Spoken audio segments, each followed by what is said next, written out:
লাউ কুমড়ো বড়ি দিয়ে মাছের তরকারি কী যে মজার, জাস্ট অসাধারণ, আর খুব সহজে তৈরি করে ফেলা যায় আর দুর্দান্ত খেতে। চলুন তাহলে চট করে তৈরি করে ফেলি। এটা আমি বেরেস্তা করে নিয়েছি, তার ভিতর দিয়ে দিলাম জিরে ভাজা। তো জিরেটা ভেজে তুলে রেখে এটা বেটে নিচ্ছি। আর আমি কড়াইতে তেল দিয়ে দিলাম, দিয়ে এর ভিতর দিয়ে দিচ্ছি লাউ, আর দিয়ে দিলাম লবণ, দিয়ে দিচ্ছি হলুদ। আমি কিন্তু আলু দিয়ে দিয়েছি 1 কাপ পরিমাণ।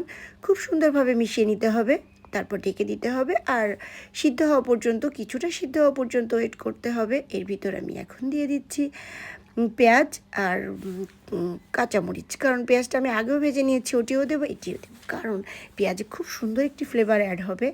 যে কড়াইতে আমি বেরেস্তা ভেজে নিয়েছিলাম ওই একই কড়াইতে আমি এখন নিয়ে নিচ্ছি কুমড়ো বড়িগুলো ভেজে। খুব সুন্দরভাবে ভেজে তুলে নিয়ে আমি ওই কড়াইতেই দিয়ে দিচ্ছি মাছ ভেজে নেব। আর একটু তেল দিয়ে দিয়েছি। মাছগুলো খুব সুন্দরভাবে বিছিয়ে নিয়ে এপিট ওপিট করে চমৎকারভাবে ভেজে নিতে হবে। একটু মোটা মোটা করে মাছগুলো কাটতে হবে, যার কারণে ভেঙে যাওয়ার চান্সটা কম থাকবে। তো আমি খুব সুন্দরভাবে ভেজে নিলাম। আর দেখি আমার তরকারি কী অবস্থা, খুব সুন্দরভাবে সফট হয়ে গেছে। এ পর্যায়ে আমি একটু মশলা নিয়ে নেব। যে মশলাটা আমি বেটে রেখেছিলাম তার অর্ধেকটা পরিমাণ নিয়ে খুব সুন্দরভাবে আমি এখন মিশিয়ে দিচ্ছি। আর দিয়ে দিচ্ছি আমি ঝোলের পানি। অবশ্যই এটি গরম পানি নেওয়ার চেষ্টা করবেন, তাহলে টেস্টটা খুব ভালো আসবে। তরকারিতে যখন জাল উঠে যাবে তখন আমি মাছগুলো খুব সুন্দরভাবে বিছিয়ে দিচ্ছি। আর বিছিয়ে দিয়ে এখন এইটার ভিতর আমি খুব সুন্দরভাবে দিয়ে দেব আমার ভেজে রাখা কুমড়ো বড়ি। দেখতেই পাচ্ছেন আমি খুব চমৎকারভাবে দিয়ে দিচ্ছি কুমড়ো বড়িগুলো। আর এখন দিয়ে দেব টমেটো। টমেটো তো যেমন কালারটা খুব সুন্দর আসবে, খেতে কিন্তু খুবই টেস্টি। আর যারা পছন্দ করেন টমেটোটা দেওয়ার চেষ্টা করবেন এই রেসিপিতে। তো টমেটোটা যখন দেয়া হয়ে যাবে একটু আমি নেড়ে চেড়ে মিশিয়ে দিয়েছি এর ভিতর।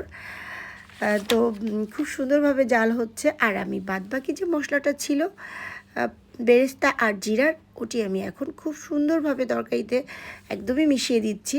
এক সাইডে আমি এটা আগে দিয়ে দিলাম, তারপরে আলতোভাবে মেশাতে হবে।